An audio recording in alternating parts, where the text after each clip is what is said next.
এক ছেলে কান্না করতেছে, তখন এই কান্না শব্দ করে আমি বাসা থেকে আসার পরে দেখি একটু ঝগড়া। যখন রাস্তা বেরোইছি তখন বৃষ্টির মতো হইতাম, কাউন্সিলর এখানে ছিল।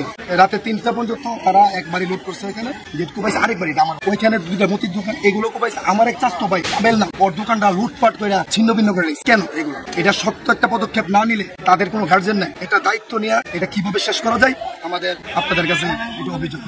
তার যে ছেলে পেলে আছে তারা তাদের কর্মকর্ম 2 দিন পরে করে এলাকায় তারা মাতার সাথে জড়িত, বাড়িঘর লুটপাট করছে, মানুষের অতিষ্ঠ হয়ে গেছে। আমরা এখানে নির্বিরোধ এটা একটু সমাজ দাম নিয়ে এরকম করে ফেলে আমরা কিভাবে এখানে বসবাস করি।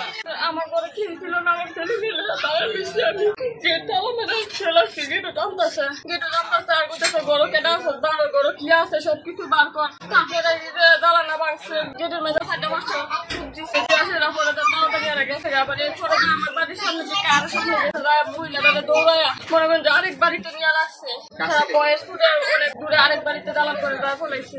আইছিল ওই যে বিপক্ষের দলেরা, আইসে তো চিনতে পারছি না, তার পিছনে যুবদল, ছাত্রদল, স্বেচ্ছাসেবক দল সহ সমস্ত অঙ্গ সংগঠনের নেতৃবৃন্দ নিয়ে আমরা 1-1.5 ঘন্টা যাবত এখানে খুব আন্তরিকভাবে চেষ্টা করতেছি এটা শেষ করার জন্য। কিন্তু এই ঘটনাটা দীর্ঘদিন যাবত বারবার হইতেছে। আজকের পরে যদি কিছু হয় আমরা কিন্তু ছেলেমেয়েদের ধরবো না, আমরা কিন্তু মুরব্বীদের ধরবো এবং কঠোর ভাবে বিচার করবো যে আপনারা চিন্তা করতে পারেন না। আল্লাহর হস্তে, আল্লাহর দোয়াই দিয়ে বলে যায়, আল্লাহর হস্তে থামেন। ওখান থেকে অনেক রোগী আসছে এবং আমরা আমাদের যে টিম, ইমার্জেন্সি টিম, আমরা তাদেরকে প্রাথমিক সেবা দিচ্ছি এবং এখনো আসছে। আমাদের সেবা চলমান, সেবা প্রক্রিয়া চলমান, রোগী এখনো আসতেছে।